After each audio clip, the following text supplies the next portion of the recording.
I'll never forget the sound of the mug shattering on the linoleum floor, nor the scalding hot coffee burning my wrinkled face, nor the look of pure contempt in my daughter's eyes when she screamed that I was nothing but a useless burden in her life.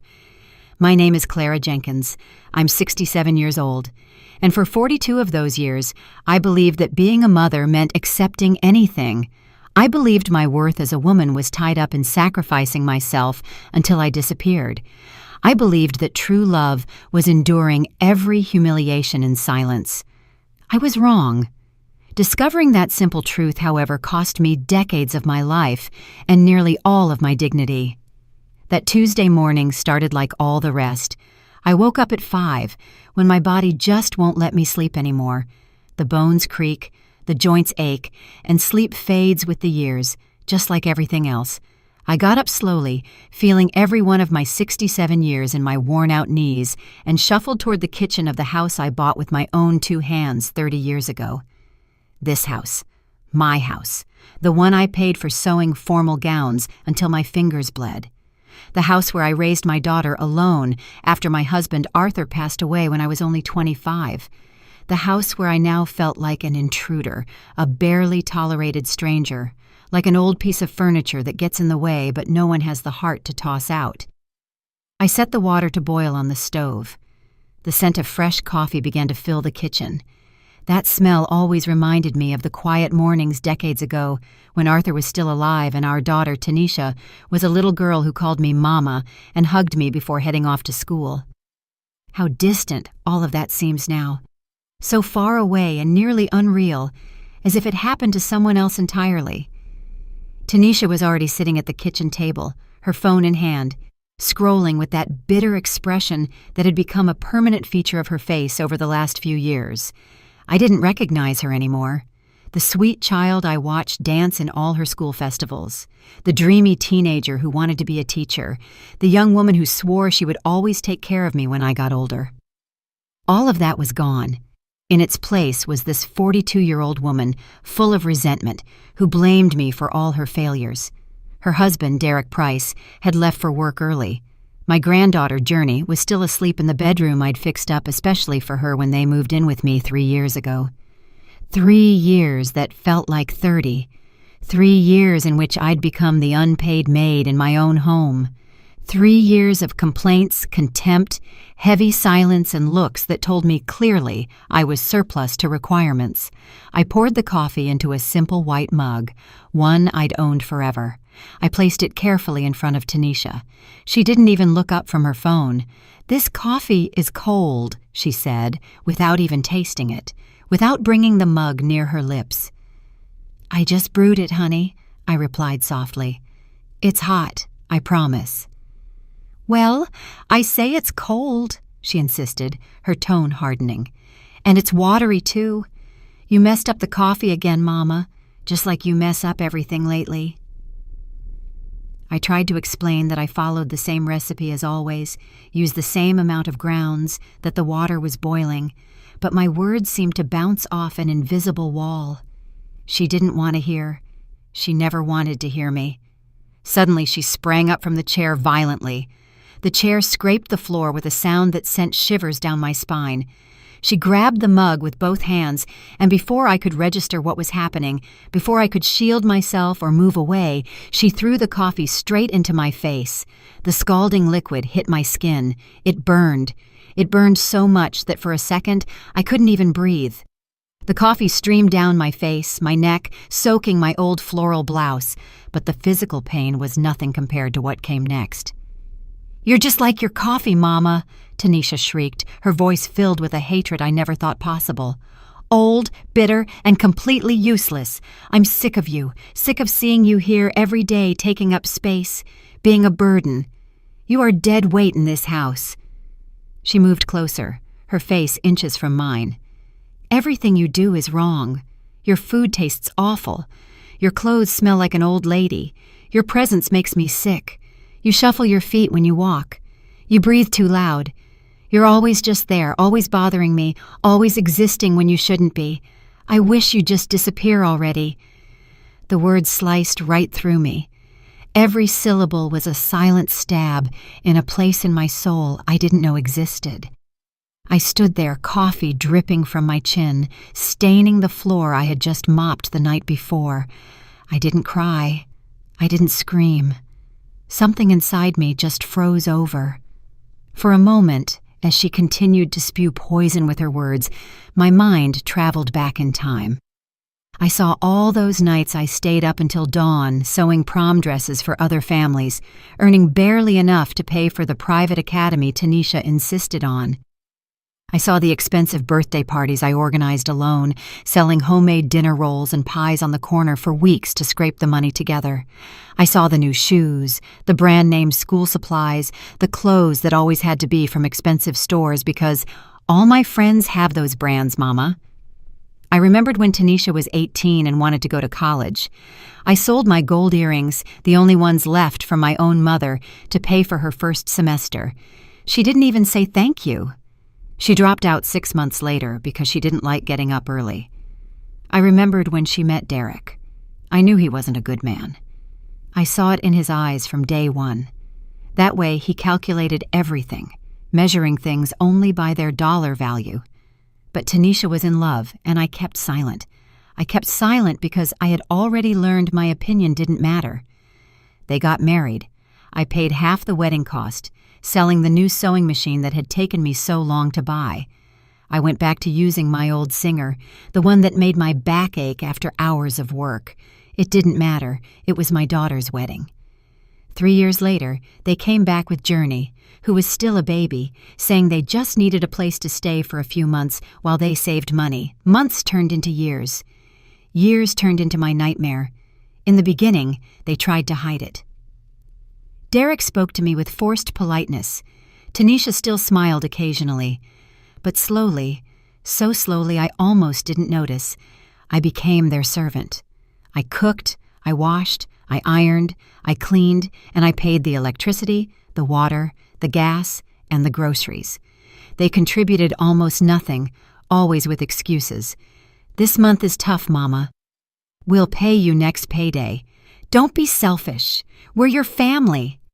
And I accepted it, because that's what I was taught, because my mother always told me a good woman sacrifices for her family, because I believed that was love. But what Tanisha had just done to me, that wasn't love. It never was. I wiped my face with the edge of my blouse. The coffee was cooling on my skin, leaving a sticky, unpleasant feeling. I looked up and truly looked at my daughter, as if seeing her for the first time in years. I saw a woman who was bitter, frustrated with her own life, desperately looking for someone to blame. I saw someone who had never learned that decisions have consequences, because I was always there to rescue her, to pay for her mistakes, to be her safety net. I saw the person my little girl had become, and I didn't like what I saw. Something inside me clicked, like an old thread that has been stretched too far finally snapping, like a rusty door that finally gives way after years of pushing, like waking up from a long, confusing dream and finally seeing things clearly. I walked slowly toward the living room door. My legs were shaking, but each step was firm. I opened the door wide. The morning sun poured in like a spotlight, illuminating the entryway. I turned to Tanisha and spoke in a voice I didn't recognize as my own, so calm it was frightening. "Get out!" She blinked, confused. "What did you say?" "I said get out. Pack your things and leave my house now." Tanisha laughed. It was a nervous, disbelieving laugh. "You're crazy. I live here." "This house," I said, and every word came out solid, heavy, and final, "is in my name. It always has been. I bought it with my labor, with my hands, with my sweat, and I want you out of it right now." "You can't do this. I'm your daughter." "You are my daughter," I replied. "But you stopped treating me like your mother a long time ago. You turned me into your enemy, your maid, the target of all your frustration. Well, it's over." "Derek will be back, and we'll sort this out. You'll see." "Derek has to go too.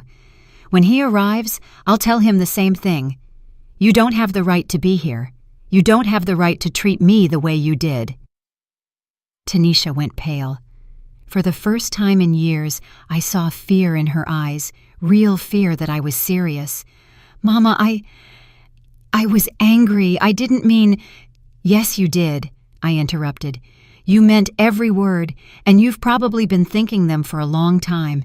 Now you have to live with that, but not here, not in my house, not in my presence." "And Journey? You're going to kick out your granddaughter too?" "Journey can stay if she wants, but you and Derek are leaving. You have until he gets home to pack what's yours. The rest stays here because I paid for it." "You're a cruel, selfish old woman." "Maybe," I accepted. "Or maybe I'm finally learning not to let myself be treated like trash in my own home." Tanisha stomped up the stairs. I heard her violently throwing things into suitcases and slamming drawers.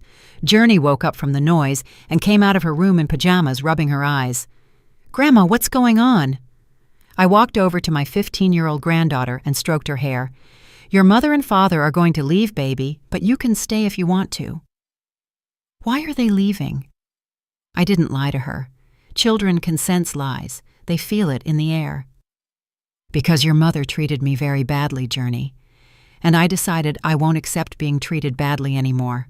Not by her. Not by anyone." Journey hugged me. I felt her tears wetting my already coffee-stained blouse. "I'm sorry, Grandma. I saw how she talked to you. I saw how they treated you. I always wanted to say something, but I was scared."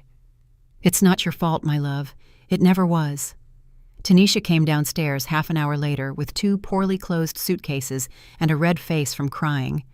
But they weren't tears of sadness. They were tears of rage, of helplessness, of frustration that her controlled world was crumbling. "This isn't over," she threatened from the doorway. "I'm calling lawyers. This house should be mine too." "Talk to whoever you like," I replied. "The paperwork is clear. The house is mine. I bought it alone in 1995, before you were even married. You have no legal claim to it. You'll pay for this." "I've already paid enough, Tanisha. I paid with 42 years of my life, with my youth, with my dreams, with my health. I don't owe you anything else." She slammed the door shut so hard the windows rattled. Journey and I stayed in silence, listening to her footsteps fade down the street.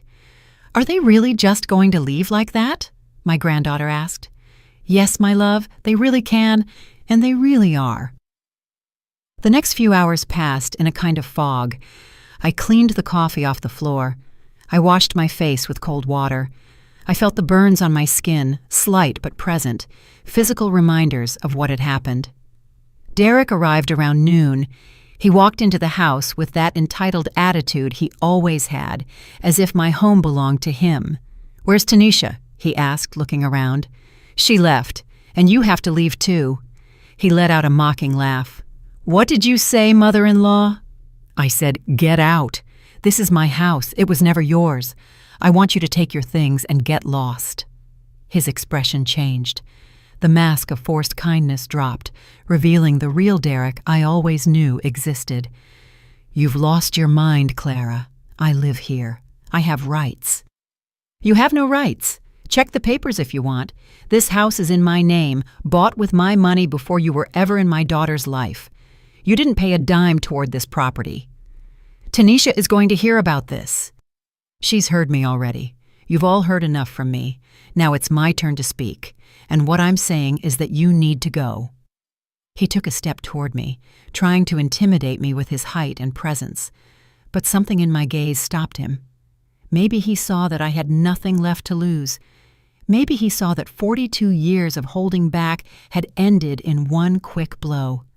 He turned, trudged heavily up the stairs, and came down 20 minutes later with a suitcase and a duffel bag.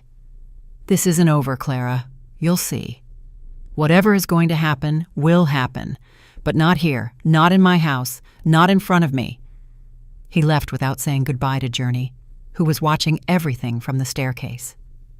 When the door closed, my granddaughter ran down and hugged me tight. "What happens now, Grandma?" "Now, we live in peace, baby. For the first time in a long time, we live in peace." That night, after Journey had gone to sleep, I sat in the dark living room. The house was quiet, but it was a different kind of quiet. It wasn't the heavy, tense silence of before, when I tiptoed around so as not to bother anyone. It was a clean, empty silence, full of possibilities. I touched my face where the coffee had burned me. The skin was sensitive, but it wasn't serious. It would heal in a few days. The other wounds, the invisible ones, those would take longer. But they would heal too. I had to believe it. My phone rang. It was Tanisha. I let it ring until it gave up. She called again and again and one more time. I didn't answer any of the calls. The next day, the text started, "Mama, let's talk. You're overreacting. I'm coming back, and we're going to fix this. You can't do this to me." I didn't respond to any of them. On the third day, Derek came back. He pounded on the door, shouting that he would sue me, that he knew lawyers, that he was going to take the house. I called the police. They arrived, asked for his ID, and explained that he was on private property without the owner's authorization. They drove him away with a warning. He didn't come back after that. Journey stayed with me for a week, but Tanisha's pressure was too much. The girl cried every time her mother called, begging her to come home. Finally, she packed her things one rainy afternoon. "Grandma, I don't want to leave you, but Mama says if I don't come back, she won't let me see you again." "It's okay, my love," I said, hugging her tight. "I understand. And when you turn 18, when you're an adult, you can come whenever you want. No one can stop you. I'll wait. Promise me you won't forget me." "I could never forget you, Journey. You are the light of my life. You always were." She left crying. I closed the door, and for the first time in days, I allowed myself to cry too. I cried for my granddaughter.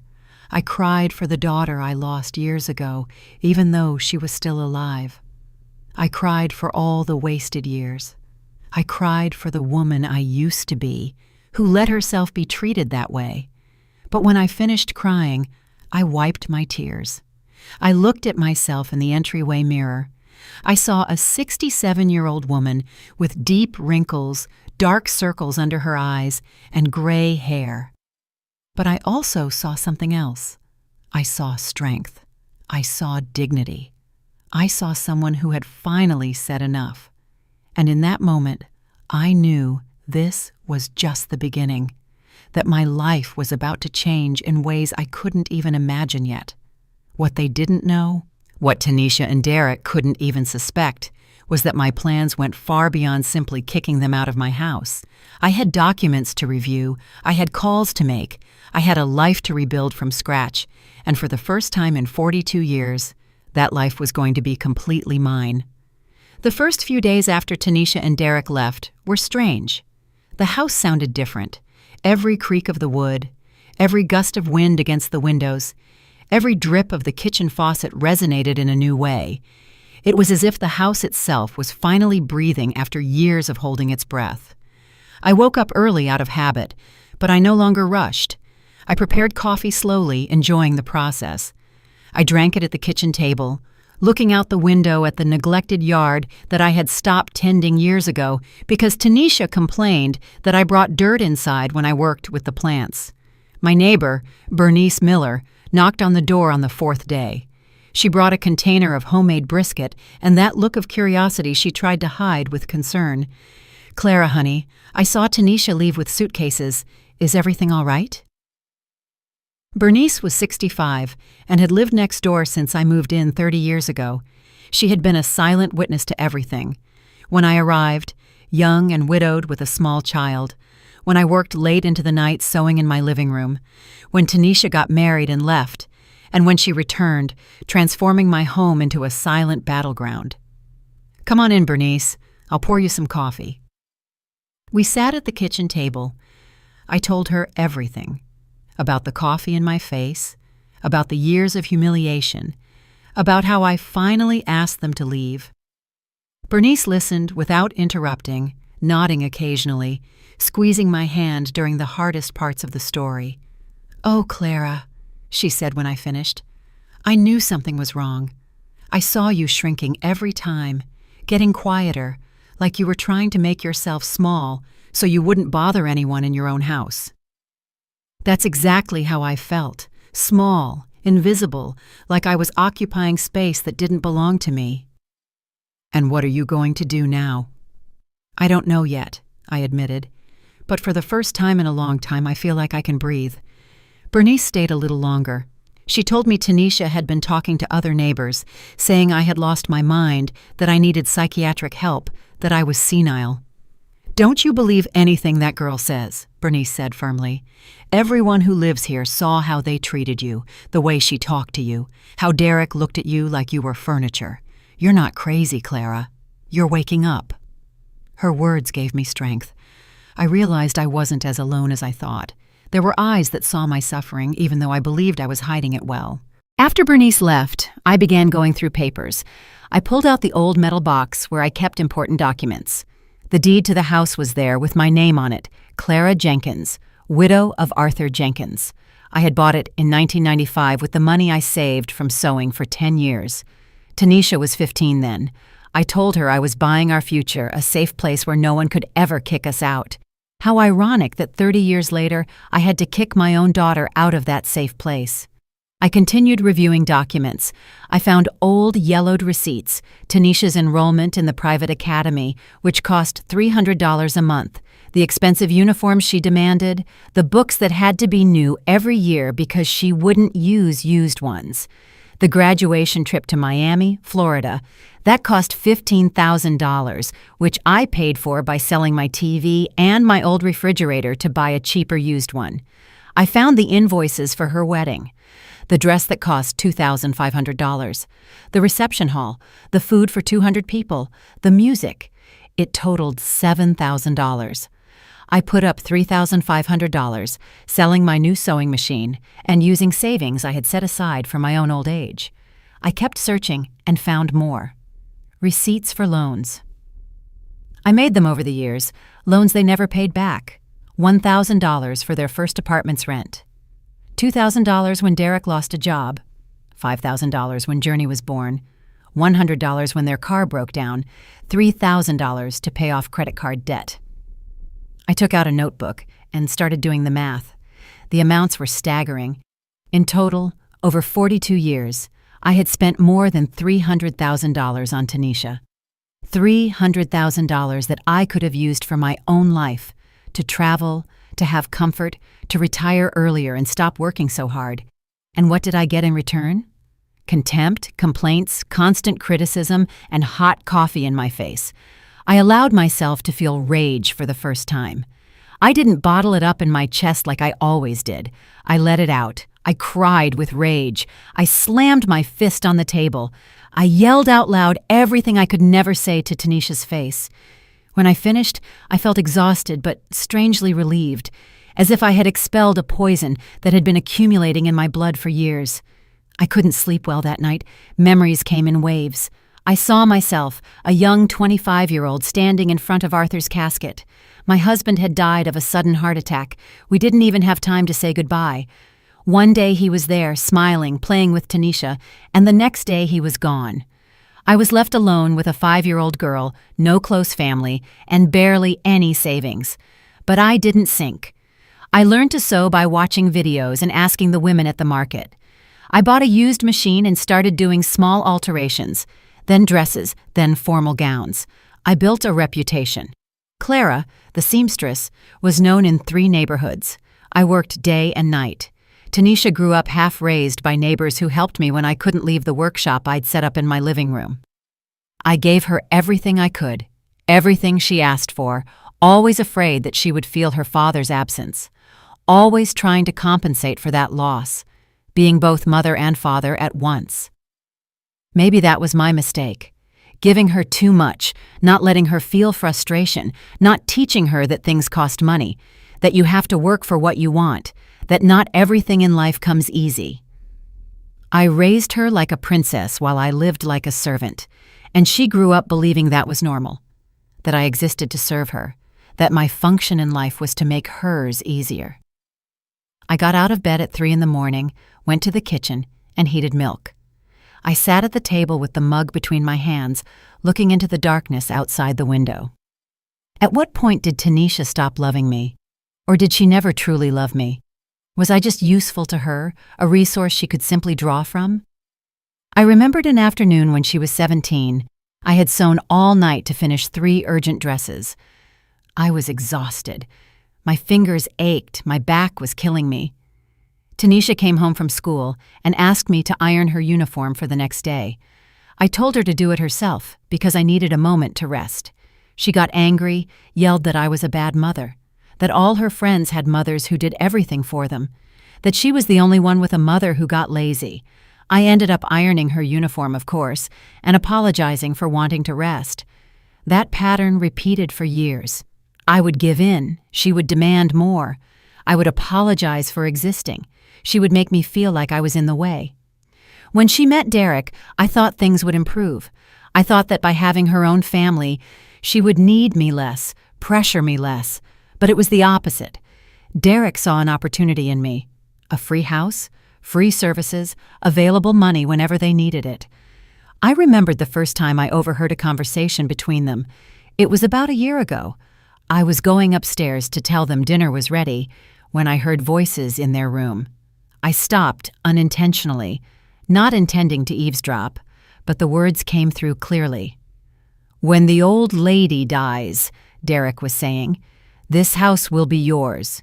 We can sell it or rent it out. It's a good property." "Don't talk like that," Tanisha replied, but without real conviction. "She's my mother. She's a mother who's lived her life. We're just starting. We deserve this house more than her. We're young. We have plans. She's just taking up space." "Sometimes I wish she would just leave," Tanisha said, and those words hit me harder than anything. "Go to a nursing home or something. But if we kick her out, people will talk. They'll say we're bad children." "Then we have to make her want to leave on her own," Derek suggested. "Make her life miserable. Little by little, she'll decide to go herself." I backed away from the door without making a sound. I went down the stairs as if in a trance. I didn't tell them dinner was ready.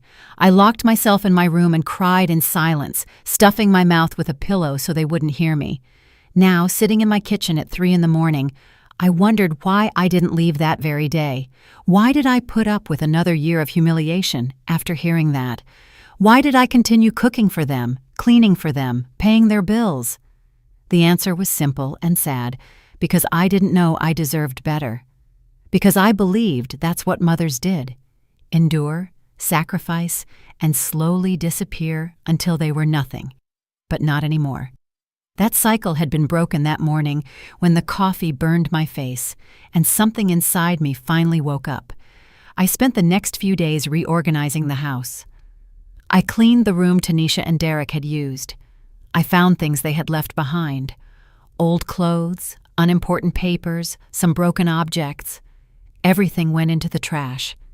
In a closet drawer, I found a hidden envelope. I opened it.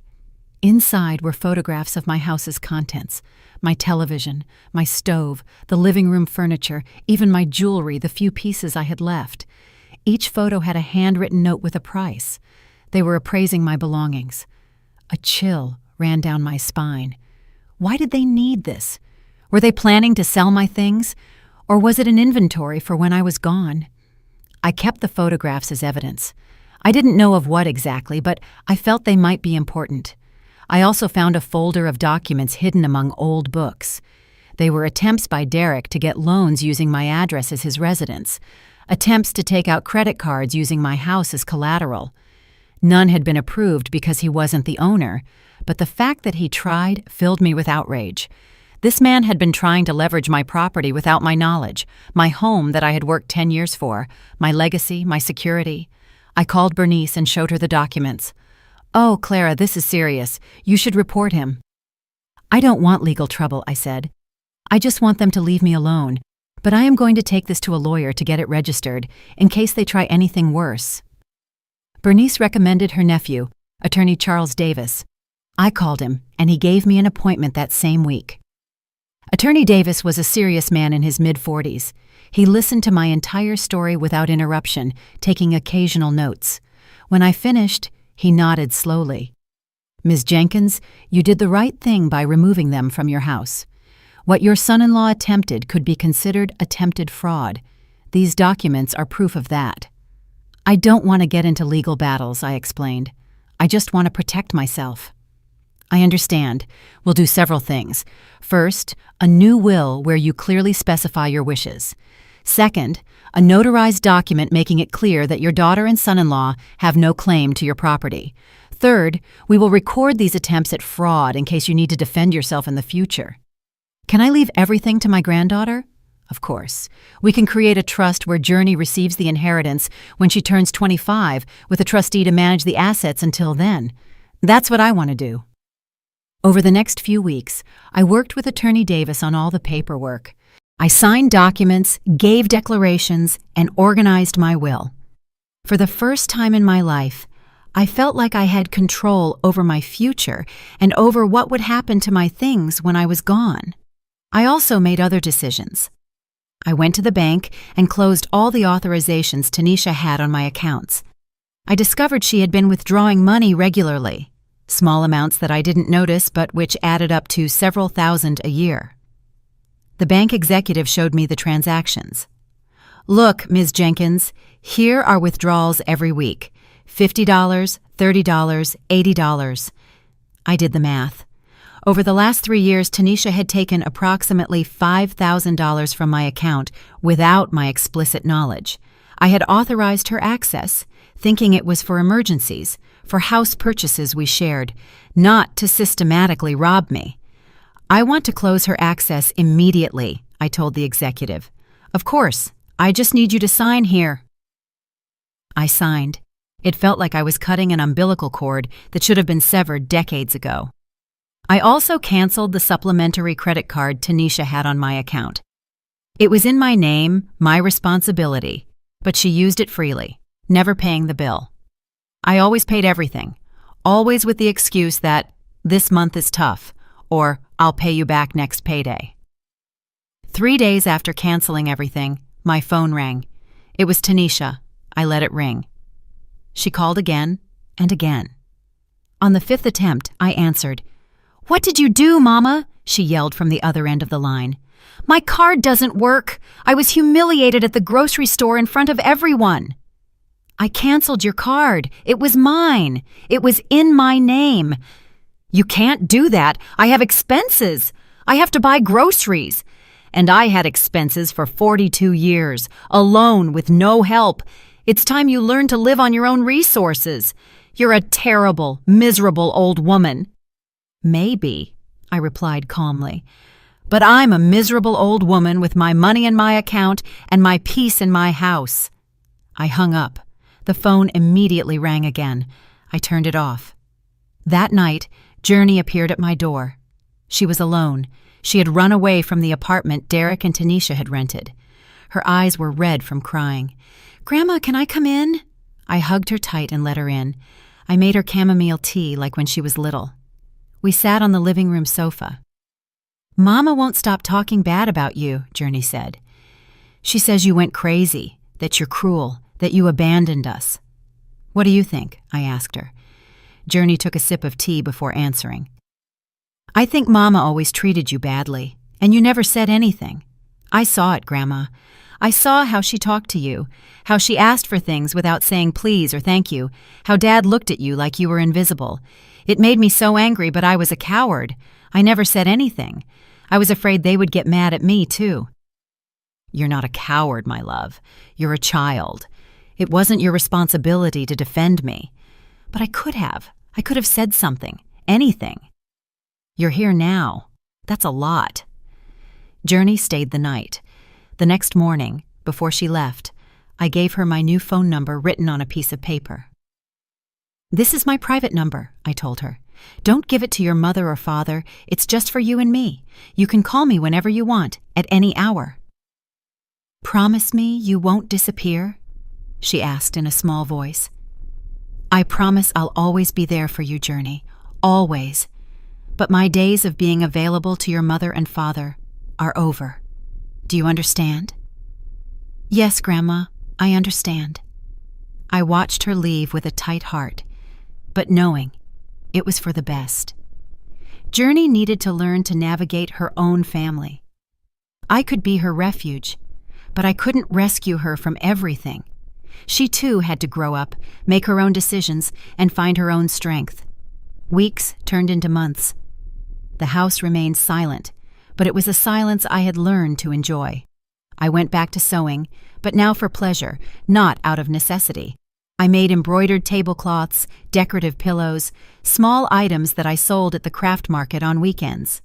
One afternoon, 3 months after the coffee incident, I was watering the front garden when I saw Tanisha standing outside my gate. She looked different, thinner, more tired, older than her 42 years should have shown. I didn't open the gate. I stayed on the other side, the hose still in my hand. "What do you need, Tanisha?" "I need to talk to you, Mama." "We're talking now. Inside, please." "No, whatever you have to say, you can say it from right there." She looked uncomfortable. She glanced around, aware that some neighbors might be watching. "Mama, I want to apologize. What I did was wrong. The way I treated you was horrible. I'm sorry." Her words sounded rehearsed, as if she had practiced them in front of a mirror. "Are you sorry, or are you sorry that you lost access to my money and my house?" "Both things," she admitted, and at least that was honest. "I'm sorry I treated you badly, but I also need your help. Derek lost his job. We're behind on the rent. We don't have money to eat right." "That is your problem, Tanisha, not mine. I'm your daughter. You are my daughter, but I am a human being before I am your mother, and human beings deserve respect, something you never gave me. I gave you my childhood. I gave you my life. You gave me nothing that I didn't give you first, multiplied by 100. I gave you education, a roof, food, clothing, opportunities. I gave you love when you gave me contempt. I gave you patience when you gave me complaints. I gave you money when you gave me demands, and it was never enough." "Mama, please." "No. The answer is no. I am not going to give you money. I am not going to let you live here again. I am not going to keep being your safety net while you use me as a punching bag." I saw tears roll down her cheeks, but they didn't move me.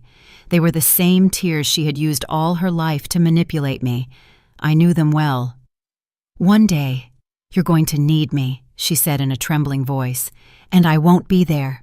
"Maybe you're right," I replied, "but I'd rather face that day alone and in peace than surrounded by people who hate me."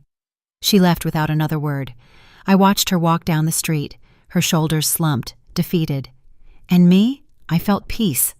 I walked into my house, closed the door, and for the first time in months, I felt completely free. But deep down, I knew this was just the beginning. Bigger decisions were waiting for me, decisions that would change my life forever, and I was ready to make them.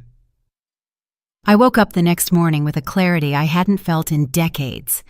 It was as if a thick fog that had been covering my mind for years had finally lifted. I could see sharply. I could think precisely. And for the first time I could remember, I knew exactly what I needed to do. It wasn't revenge I was seeking. It wasn't about making Tanisha and Derek suffer. It was something deeper and simpler at the same time. It was about reclaiming my life. It was about building something that was entirely mine, something no one could take away, something no one could contaminate with their contempt or manipulation. I sat at the kitchen table with a new notebook and a pen. I started making lists, not emotional lists, but practical ones, lists of action, lists of changes, lists of concrete steps toward a different life. The first list was called Legal Protection. I had made good progress with Attorney Davis, but I wanted to make sure there were no loose ends. I wrote down, verify the will is fully registered. Confirm Journey's trust is operating correctly. Review all of Derek's fraud documents are properly filed with the notary. The second list was called Financial Independence. Here, I wrote more detailed things. I needed to calculate exactly how much money I had, how much I spent a month, and how much I could generate with my sewing work. I needed to know if I could support myself alone, without anyone's help. The third list was the hardest one to write. It was called New Life, and under that title, I wrote something that surprised even me. Consider moving somewhere else. The idea had been circling my mind for weeks, but I hadn't dared to give it form. Now, seeing it written on paper, it felt real. It felt possible. It felt like the answer I had been searching for without knowing it. Why stay here, in this house full of bitter memories, in this neighborhood where the neighbors looked at me with pity or curiosity? In this city where I might run into Tanisha or Derek on any corner? Why not start over in a place where no one knew me, where no one knew my story, where I could simply be Clara without the weight of the past? I spent that morning researching on the old computer I had bought years ago and barely knew how to use. I looked for small towns in other states, quiet places with temperate climates, with small communities where life was simpler. I found a town in North Carolina called Oak Ridge. According to the website, it had about 8,000 residents. It was surrounded by mountains. It had pleasant weather year-round and was known for its artisan community. There were photos of tree-lined streets, colorful houses, and quiet town squares with large gazebos. I stared at those photos for a long time. I tried to imagine myself there, walking those streets, sitting in those squares, living in one of those small houses. And for the first time in a long time, the idea of my future didn't scare me. It gave me hope. I called the number listed for town tourism. A kind woman answered. "Good morning, Oak Ridge Tourism Office. Beatrice speaking." "Good morning, ma'am. My name is Clara, and I'm thinking about moving to your town. I'd like some information about what it's like to live there." "Oh, that's wonderful," Beatrice replied with genuine enthusiasm. "It's a very peaceful town, Miss Jenkins, very safe. People are friendly. We have everything you need, a health center, a market, schools, and it's very beautiful, very green." We talked for almost half an hour. Beatrice told me about life in the town, about the festivals, about how most people knew each other. She told me about houses available to rent or buy, about the prices, about the cost of living. "Is there work there?" I asked. "I'm a seamstress." "Perfect. We have a crafts market every Saturday where many women sell their work, and there's always a need for a good seamstress. The one we had moved away last year to live with her daughter in the city, and everyone misses her." When I hung up the phone, my heart was racing. It wasn't nervousness. It was excitement. It was the feeling that a door had opened, and behind it, there was light, not darkness. But I couldn't act impulsively. I needed to plan every step carefully. I needed to be smart about this. I spent the next few days in silent mode. I didn't tell anyone about my plans, not even Bernice. Not because I didn't trust her, but because I needed to keep this completely private until everything was ready. If Tanisha found out I planned to leave, she might try to stop me somehow. I started separating my belongings into 3 categories: what I would take, what I would sell, and what I would donate. I discovered that after 67 years of life, I had accumulated a lot of stuff, but very little of it truly mattered. The old clothes I no longer wore went into the donation pile. The large furniture that would be impossible to transport went on the sale list. The excessive kitchenware, the decorations I never liked but had kept for years, the things Tanisha had left and never picked up, everything slowly left my house. What I decided to keep fit into a surprisingly small space. Enough clothes for 2 weeks, my portable sewing machine, a few books I loved, the truly important photographs, my mother's jewelry, and essential documents. Everything else was disposable. I hired a man who bought used furniture. He came over one afternoon, looked at everything I had for sale, and did some calculations in his notebook. "I can give you $2,000 for everything, ma'am." $2,500, I negotiated. $2,200, and I'll close the deal right now. "Fine." He gave me the cash. He came back the next day with a truck and 2 helpers. They took the living room set, the dining room, the complete bedrooms, everything. I was left with only my bed, a small table with 2 chairs, and kitchen essentials. The house was nearly empty, but I felt lighter than ever. Then I called Attorney Davis. "Charles, I want to rent out my house. Can you recommend a reliable realtor?" "Of course, Ms. Jenkins. My sister-in-law, Shelby, has a real estate company. She's very serious and responsible. Would you like me to set up an appointment?" "Yes, please. And Charles, there's a special condition. The rent money must be deposited directly into Journey's trust. Not one penny can go into my account or any account Tanisha might have access to. Is that understood? I will prepare the contract that way.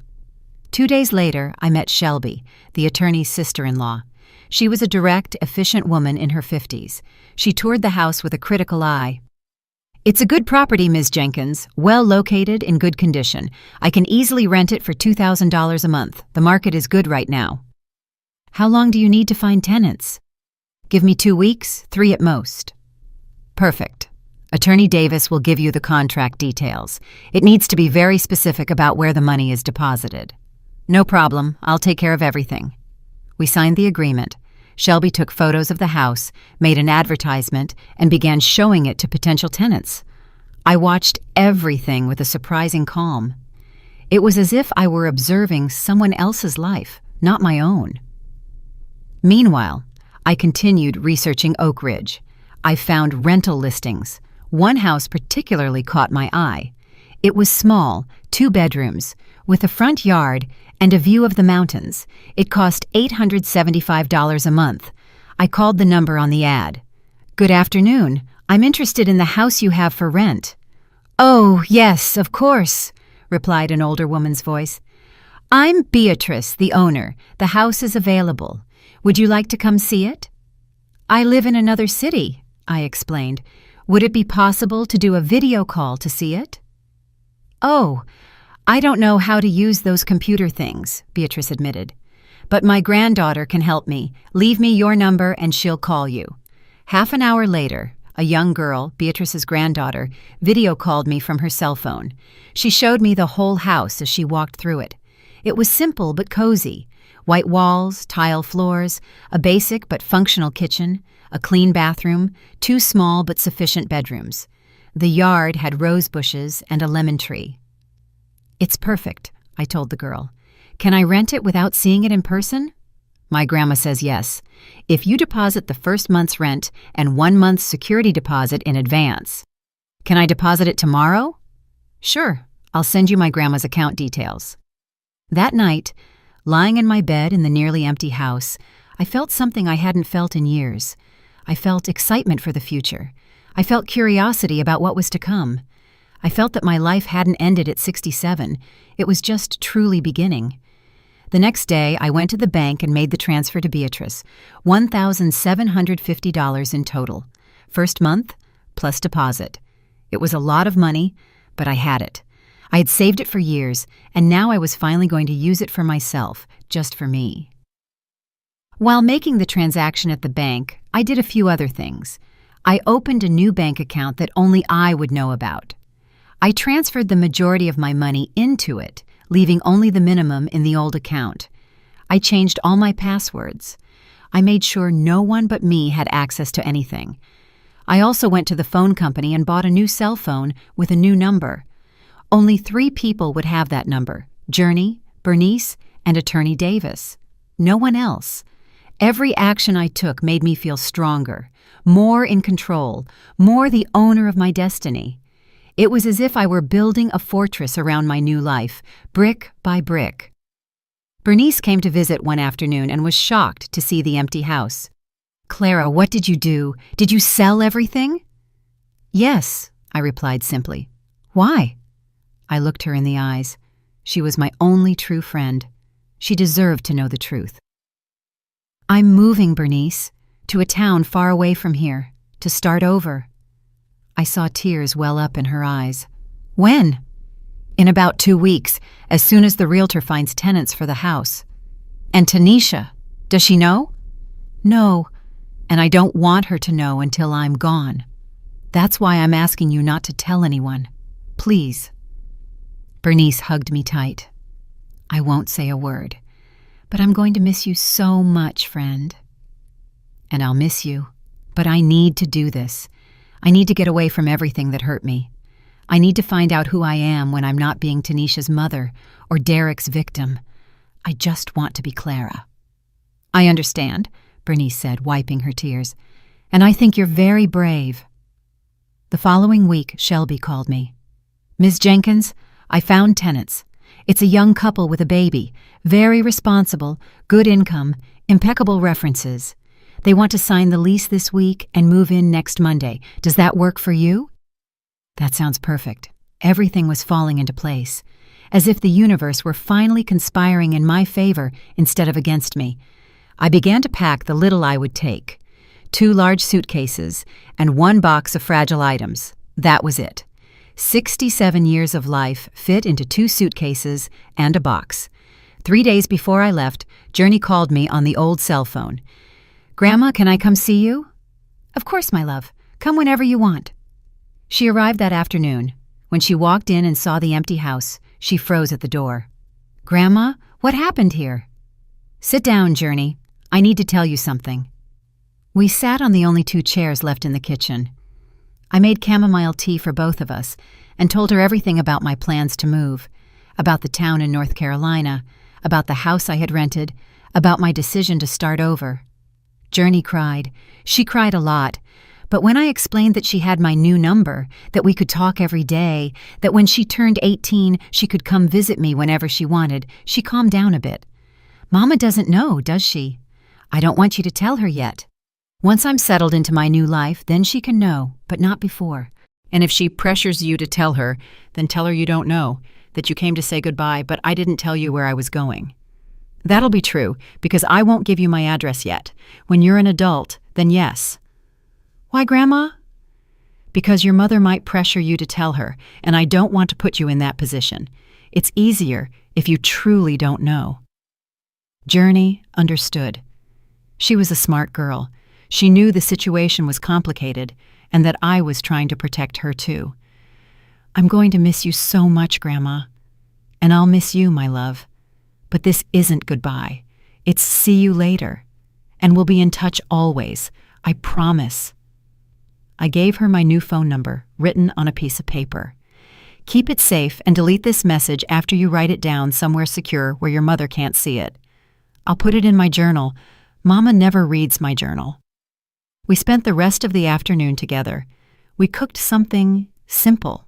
We talked about her school, her dreams, what she wanted to study when she was older. It was a beautiful afternoon, filled with that genuine connection that had always existed between us. When she left, she hugged me so tight I could barely breathe. "Take care, Grandma, and be happy. You deserve it more than anyone in the world." "You too, my love. And remember, when you feel lonely or sad, just call me. I'll always answer." I watched her walk away down the street and felt that motherly and grandmotherly ache, that pain of letting go of someone you love. But I also felt peace because I knew this was the right thing for me, for her, for both of us. The last few days were a whirlwind of activity, signing documents with the realtor, making sure all the utilities were transferred correctly, closing old accounts, and donating the last few things I didn't sell. The night before I left, Bernice organized a small farewell dinner. It was just her, her husband Earl, and me. We ate brisket that she had prepared herself. We talked about the old days, all the years we had been neighbors. "Clara, you have my number," Bernice said. "Call me when you get there so I know you're safe." "I will. And you have my new number, but don't give it to anyone, okay?" "No one. It's saved under a fake name in my phone, just in case Tanisha ever checks it." I laughed. Bernice thought of everything. That night, I slept in my empty house for the last time. My 2 suitcases and my box were next to the door, ready to go. The moving truck would come tomorrow to pick up my sewing machine and the few items I would ship separately. I lay in bed, staring at the ceiling in the dark. I thought of all the years I had lived in this house, the good and the bad, the moments of joy when Tanisha was a child, and the moments of pain when she became my torment. But above all, I thought of the woman I had been and the woman I was about to become. I was no longer the Clara who endured everything in silence. I was no longer the sacrificial mother who disappeared so others could shine. I was no longer the victim of my own kindness. I was a woman who had chosen her dignity above all else, a woman who had decided that she deserved respect, true love, and peace. A woman who wasn't afraid to start over at 67. I fell asleep with a smile on my face. The next morning, I woke up before dawn. I got dressed. I made one last cup of coffee in that kitchen. I drank it slowly, looking out the window at the yard I never tended like before. At 7 in the morning, Bernice knocked on the door.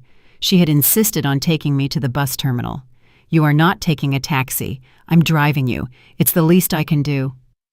We loaded my suitcases into her car. I took one last look at the house. I didn't feel nostalgia. I only felt closure, like finishing a good book that has reached its natural end. "Goodbye, house," I whispered. "Thank you for everything." Bernice drove me to the terminal. The ride was silent, but it was a comfortable silence. When we arrived, she helped me take down the suitcases. "Clara, be very happy. You deserve it so much." "Thank you for everything, Bernice, for your friendship, for your support, for not judging me." "I could never judge you, only admire you." We hugged for a long time. Then I grabbed my suitcases and entered the terminal. I bought my ticket, bus to North Carolina, departure at 9 in the morning. The trip would last 6 hours. I sat in the waiting area surrounded by other people who were also traveling toward their own destinations. I looked at my old cell phone one last time. There were messages from Tanisha. Many of them, all variations on the same theme. She needed money. She needed help. She needed me to be her mother again. I turned off the phone. I put it at the bottom of my purse. I would never use it again. I took out my new cell phone. Clean, new, with no history, with only 3 contacts: Journey, Bernice, and Attorney Davis. They announced my bus. I stood up, took my bags, and walked toward the boarding gate. With every step I took, I felt like I was leaving behind not just a place, but an entire life, a life of unacknowledged sacrifice, a life of unrequited love, a life of being less so others could be more. And ahead of me, though I couldn't see it clearly yet, was something new, something mine, something no one could ever take away. I boarded the bus, found my seat by the window, stored my bags, and sat down. The bus pulled away. I watched the city disappear through the window, and with it, 42 years of a life that no longer belonged to me. I closed my eyes and smiled. Clara Jenkins, widow of Arthur Jenkins, had died that morning, and in her place, simply Clara, a free woman, was born. The bus arrived in Oak Ridge, North Carolina, as the sun began to set. 6 hours of travel through winding roads, crossing landscapes that gradually changed from urban to rural, from gray to green, from noisy to silent. I got off the bus with my suitcases, breathing in the fresh mountain air. It was different, cleaner, lighter, as if even the air here didn't carry the weight of the past.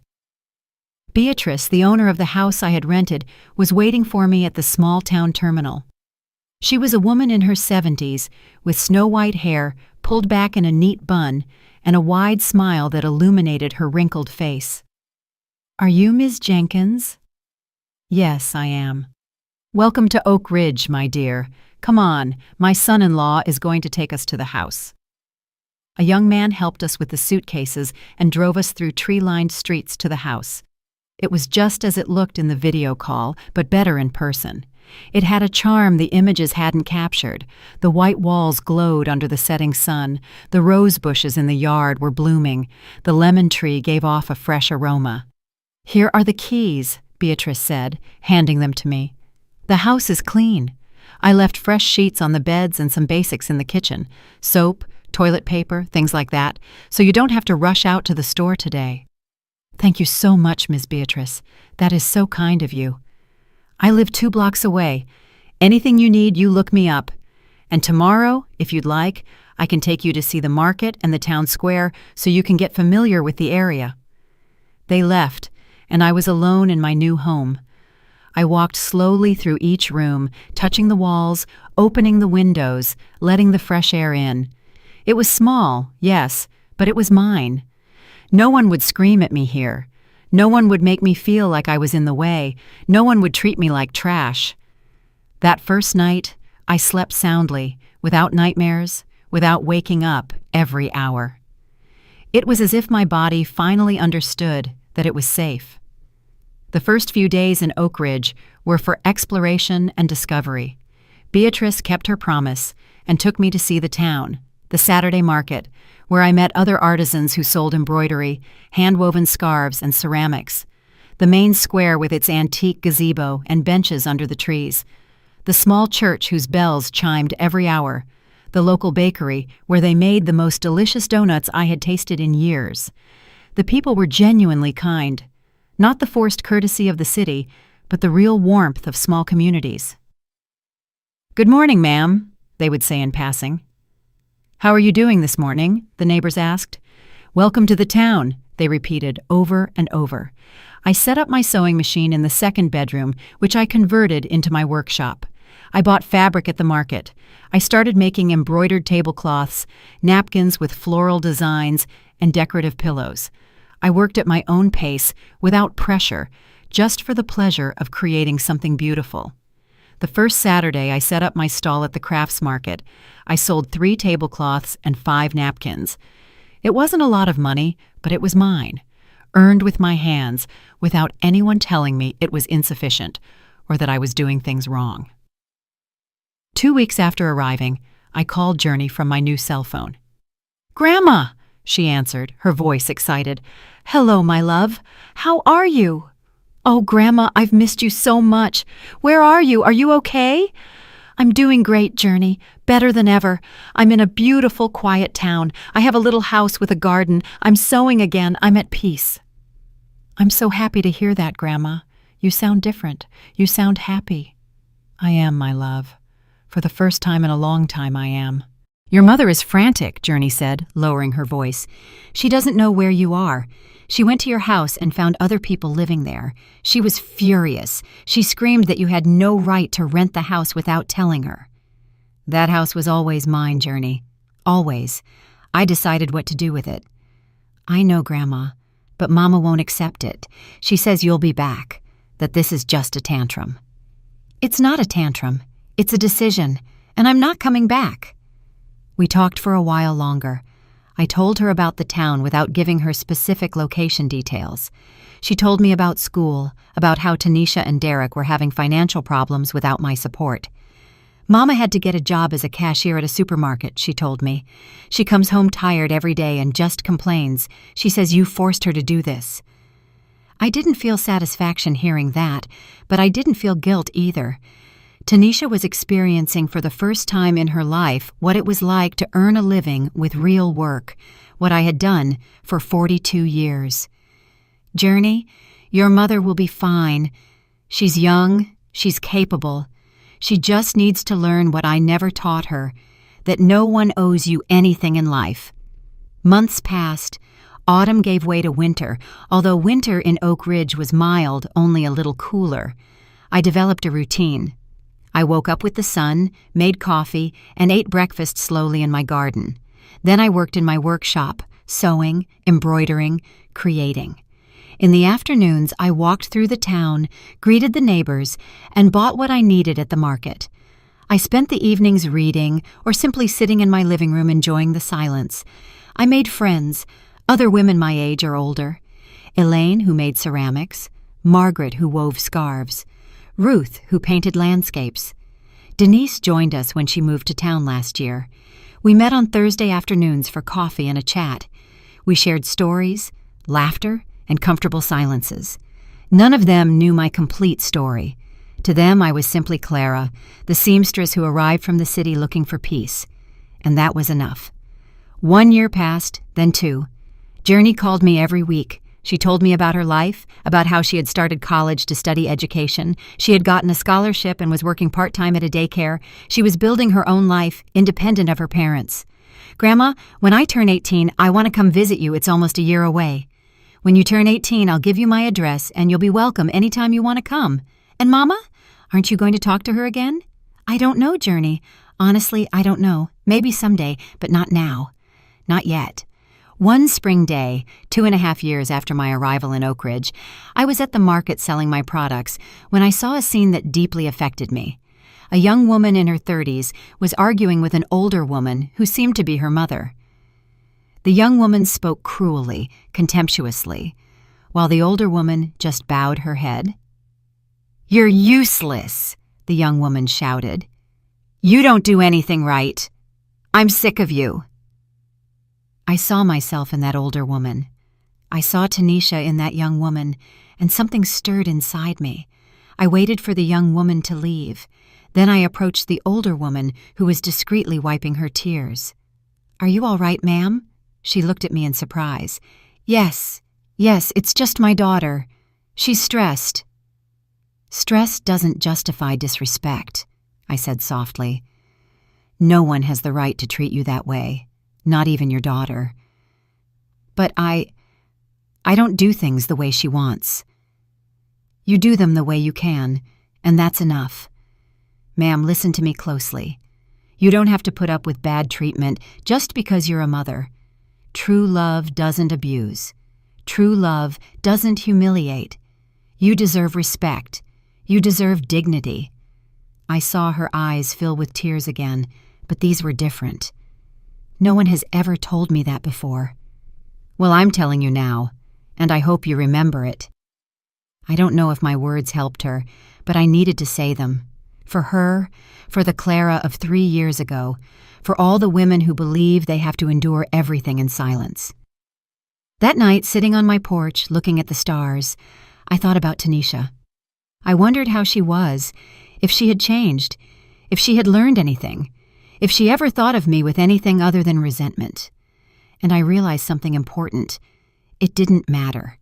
It no longer mattered whether Tanisha changed or not. It no longer mattered if she missed me or hated me. It no longer mattered if she ever understood the harm she caused me, because my peace no longer depended on her. My happiness was no longer tied to her approval or her love. I had built a life that was mine, completely mine, and no one could take it away. I had won something more valuable than revenge or recognition. I had won my freedom. I had regained my dignity. I had found my peace, and that was more than I ever thought I would have. The life I built in Oak Ridge wasn't glamorous. It wasn't perfect, but it was authentic. It was honest. It was mine. And for the first time in 69 years of life, that was enough. More than enough. It was everything. 5 years have passed since that morning of the hot coffee in my face. 5 years since I made the decision that changed my life forever. Today, I woke up, as always, to the sound of birds singing in the lemon tree. The sun streams softly through my bedroom window. Cinnamon, the orange cat I adopted 3 years ago, is curled up at my feet, purring with that sound that gives me peace. I get up without rushing. There's no reason to hurry anymore. No one is waiting for me to make coffee or breakfast. No voices are yelling that I do everything wrong. There is only the gentle silence of my house. That silence I learned to love. I put on my favorite robe, the blue floral one I bought at the market, and walk barefoot to the kitchen.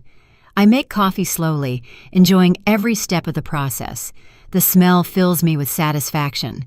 I take my mug to the porch and sit in the wooden rocker that Beatrice gave me when I turned 70. The mountains are beautiful this morning. A slight mist covers them like a delicate veil. I drink my coffee, watching them, not thinking about anything in particular, just existing in this moment that is completely mine. My life here is simple, uncomplicated, and precisely because of that, it is perfect. In the mornings, I work in my workshop. My sewing machine hums as I create tablecloths, napkins, and pillows. My hands aren't as quick as they used to be, but they are still capable. Every stitch is a meditation. Every finished piece is a small victory. On Thursdays, I meet with my friends Elaine, Margaret, Ruth, and Denise. We drink coffee, eat danishes, and talk about everything and nothing. We laugh, sometimes we cry, and we always listen to each other. None of them ask about my past. Some sense there are difficult stories behind my arrival in Oak Ridge, but they respect my silence, and I respect theirs. We all arrived here carrying something. We all found a place here to let it go. Journey visited me last month. She came for a week during her college break. She's 20 now, in her 3rd year of studying education. She is a beautiful, strong, independent young woman. We walked through the town together. I showed her my favorite spots, the bakery where I buy my treats, the overlook where you can see all the mountains, the shop where I buy my fabrics. "Grandma, you are so different from how you used to be," she told me one afternoon while we were drinking hot chocolate in the town square. "Different how?" "Lighter, more peaceful. It's like you glow from the inside. Before, you always looked tired and sad, like you were carrying the world on your shoulders." That's exactly how I felt. But I left that world behind, Journey. And with it, all that burden.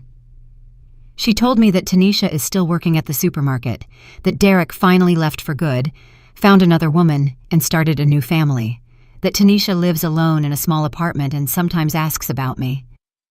What does she ask? Where is she? How is she? Is she ever coming back? Is she ever going to forgive me? I forgave her a long time ago, Journey. But forgiving doesn't mean returning. It means letting go. It means stopping carrying the pain someone else caused me. She has changed, Grandma. Really, the suffering has made her more humble, more aware. I'm happy to hear that. Sincerely happy. But her change is for herself, not for me. I've already built my own life, a life I like, a life that gives me peace. Journey understood. She always understands. That's why I love her so much. Last night, after watering my rose bushes, I sat on the porch to watch the sunset. The sky was painted orange and pink. The crickets were starting their nightly concert. Cinnamon was in my lap, purring, and I thought about the entire journey. I thought about the Clara of 5 years ago, that woman who shrank so as not to bother anyone, that woman who apologized for existing, that woman who believed her worth was in how much she could give, how much she could sacrifice, how much she could endure. And I looked at the Clara of now, this 72-year-old woman who lives alone and doesn't feel lonely. This woman who works for pleasure, not obligation. This woman who has true friends, not just people who use her. This woman who wakes up every day without fear, without anxiety, without that knot in her stomach. The change wasn't easy. There were nights of tears. There were moments of doubt. There were days when I wondered if I did the right thing by leaving, by letting go of everything, by breaking that tie that bound me to Tanisha. But every time those doubts came, I only needed to remember that morning, the coffee burning my face, the words like knives, the contempt in my own daughter's eyes. And then I remembered that I wasn't running away. I was choosing myself. I was saving myself. I was giving myself the opportunity to truly live before it was too late.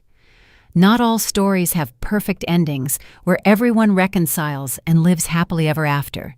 Sometimes the happy ending is simply finding your own peace, learning that it's okay to set boundaries, and understanding that self-love is not selfishness. Tanisha may be a better person now. I hope she is. But that new person doesn't need me to validate her change, and I don't need her to validate my decision. Sometimes, the greatest act of love is letting each other go. Today, as I write these reflections in my journal, I realize something fundamental. I don't regret a single day, not a single moment. This small house, this quiet town, this simple life are more than I ever dreamed of having. Not because they are extraordinary, but because they are genuinely mine. No one here tells me how to live. No one criticizes me for existing. No one expects me to sacrifice myself until I disappear. I am simply Clara, a woman who sews, who waters her plants, who drinks coffee on her porch, who chats with her friends, who loves her granddaughter, and who lives in peace, and that is more than enough. It's everything I ever needed. Life taught me that it's never too late to start over, that dignity is priceless, that peace is non-negotiable, and that true love does not hurt. And it taught me something even more important, that I deserve to be happy, not for what I do for others, but simply for existing. To all the women reading this, who are living what I lived, I say, you too deserve peace. You too deserve respect. You too deserve a life where you don't have to shrink yourself so you won't bother anyone. It's never too late to choose yourself. It's never too late to say enough. It's never too late to start anew. The sun is setting behind the mountains. Cinnamon yawns and stretches on my lap. A simple but delicious dinner I prepared calmly awaits me inside. Tomorrow will be another peaceful day in Oak Ridge, North Carolina. Another day of this life I built for myself. Another day of peace, and I ask for nothing more. Did you like the story? And which city are you listening from? Let's meet in the comments. If you like the story, you can support me by sending a super thanks so I can keep bringing more stories like this. Thank you so much for your sweet support. I'm looking forward to your comments on the story. On the screen, you can see 2 new life stories that I highly recommend. There's so much more on my channel. Don't forget to subscribe. See you in the next life story with love and respect.